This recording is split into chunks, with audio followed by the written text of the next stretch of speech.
What's your belief? Atheism. It's also known as pragmatic atheism. While people feel the need to believe in a religion, I choose not to care. Who is God trying to prove himself to? He already knows what's going to happen. Why is he creating us? So if there is a creator, how did he come into being? How can he come into existence out of nothing?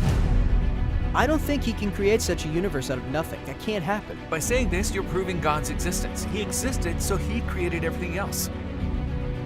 You can't prove to me that this book hasn't been manipulated for 1400 years. أشهد أن لا إله إلا الله وأشهد أن محمدًا عبده ورسوله.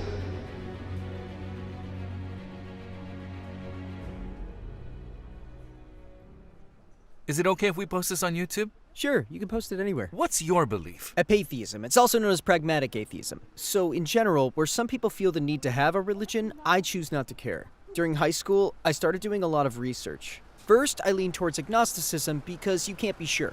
I can never be sure. I can't tell you if there's a creator or not. Even if I believed in him, I can't prove it to you. That's why I tried to do more detailed research. First, I read books. There was a question that stuck in my mind, which was, from the beginning to the end, the creator knows best how and when everything happens.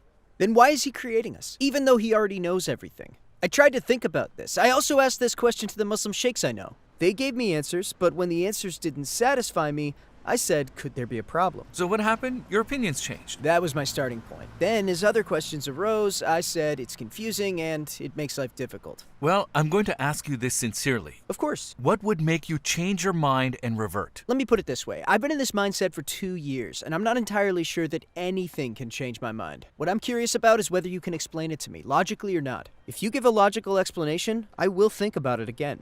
Then let's begin. We will look at things logically. Destiny is a misunderstood subject. It's also a frequently talked about topic. We can think of it like this. Destiny is Allah's knowledge, so it's Allah's knowing something. Knowing everything that happened in the past, present, and future is called destiny. You say, yes, if God knows everything, then why did he create us? We confuse Allah's knowledge with his intervention. There are different colors of the sun, right? Let's say one is yellow and the other is red. Now like this, Allah also has the name Al-Alim, and there's also the name Al-Qadir. The name Al-Alim comes from knowing, destiny is in that area, so that's Allah knowing things. The event of intervening, creating something comes from the name Al-Qadir, the name of Al-Khaliq. This is a different characteristic. So where do we get confused about fate? When the concepts of Allah knowing and Allah forcing or intervening are mixed up, just like the yellow and red colors of the sun. If we can view them as two distinct characteristics, then there will be no problem. We can also say knowledge is dependent upon the known. The fact that I know something depends on the event happening. For example, the time of sunrise is specific, right? Let's say 7:30. It's on the calendar too. Now the question is, does the sun rise at that time because 7:30 is written on the calendar, or does it say 7:30 on the calendar because the sun rises at that time? It was understood with science, so it was written. So I say knowledge is subject to the known, so the information here is dependent on the event. Just like this example, the fact that Allah knows what we are going to do does not mean that he intervenes. We are already doing it, and because we're doing it, Allah writes it into our destiny. I mean, he knows. Now, brother, I understand what you're saying is logical. It's understandable, but why does he do it when he knows? So he already knows what's going to happen. Everything is evident. What's the need? So you're asking then, why did Allah create us? Allah's creation of us reflects his attributes. That is the manifestation of the attribute. For example, let's say you're a very generous person. You have such characteristics. You come and say, I want to treat you to something, and then I tie your hands together and prevented this feature from being exposed. Would it make sense? That would be absurd.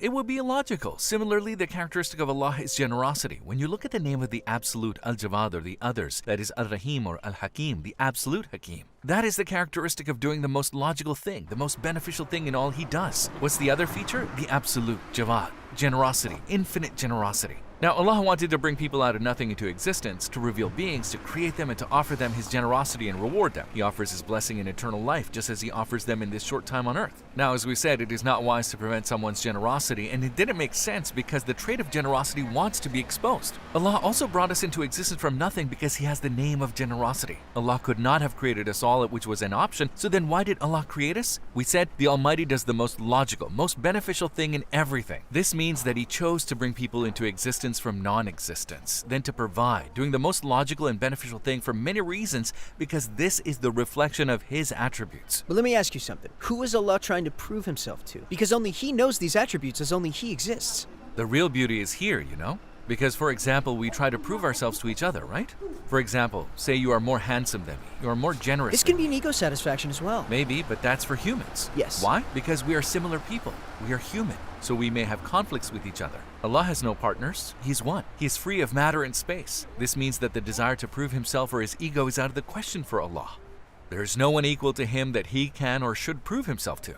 He is at the peak according to religion. Nothing is superior to him. He's like no other. Yeah. It's like us being arrogant and proud towards the cameras or the bags. That would be silly. Just like that, the concept of ego cannot be valid for him. What we see is the characteristic being revealed. For example, if we see mother's love for a baby, she caresses her head and loves her while she's asleep. Now, is the mother doing it because she needs it, or is she doing it because she loves the baby? She does it because she loves the baby. So Allah does not create us because He needs us. He creates us because He loves us. Who gave that affection to the mother anyway? The source of compassion is Allah Himself.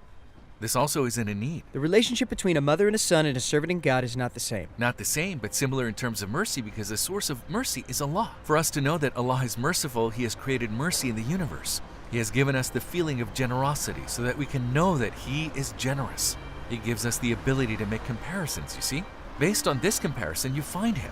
That is the purpose of being created, finding the Creator with comparisons. Can I ask you two different questions? My first question is that God's existence has no beginning, but humanity has a beginning. I mean, there is an endless time until the existence of humanity. So why does He create people after all that time to show that generosity? The concept we call time begins with the universe. So, what is it? You've probably heard of the Big Bang Theory? The starting point of time and space, the concept we call time begins with the Big Bang. Time is a system related to the movement of matter that started with the universe. Time coexists with the universe, so we should say the one who created the universe and time is naturally before time and before the universe. Inherently, it is irrelevant in the sense that it does not resemble the one He created because He is the creator of time. Just as the person who makes a phone is not included in the rules, for example, there is a lock on the phone. Will the person who made the phone be included in that feature? When you lock your phone, does it get locked as well? No. He doesn't, right? Because the rules apply only to the phone. Similarly, Allah created the universe and integrated concepts such as time and space into the universe. Allah is independent of time. For someone free of time, concepts such as waiting, either a long or a short period of time, are not valid. Naturally, there's no concept of time for God. You know, something can't exist out of nothing, brother. For example, in the palm of my hand, even if it seems like nothing, there are atom particles. I don't think He can create such a universe out of nothing when He has nothing.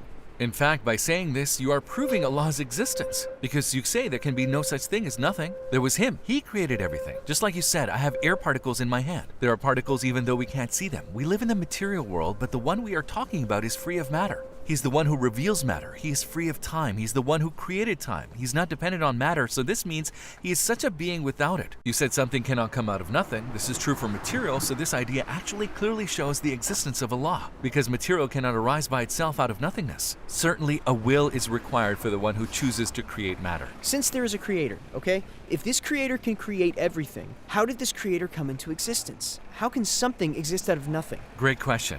Okay, let's do it like this then. Say I have a glass of water in my hand, okay? If I spill a glass of water on you, you'll get wet, right? Why? Water makes you wet, but when water is poured over water, the water does not wet the water. Why? Because it is already wet. The water can't get wet. It doesn't affect that what is already wet, but it wets what is dry. The main issue here is your body getting wet is temporary, which is later affected. Similarly, Allah's creation is unique. Allah creates, He creates matter, the material was created later, and the source of the material is Allah. Then we will say that the outside does not influence Allah's creation because His creation is unique in His way. Just as water does not get wet under the influence of the outside, the creation of Allah is essential. The outside does not influence it, but Allah creates it. Since there are no concepts such as before and after, where there's no concept of time, asking about the past such as who created God is a contradiction, because whereas there's no concept of time, there is no past. Obviously, for a being who has no beginning and no end, asking who created him is unreasonable. Well, brother, I would like to ask you a question. The Bible, Torah, Psalter are believed to have been changed.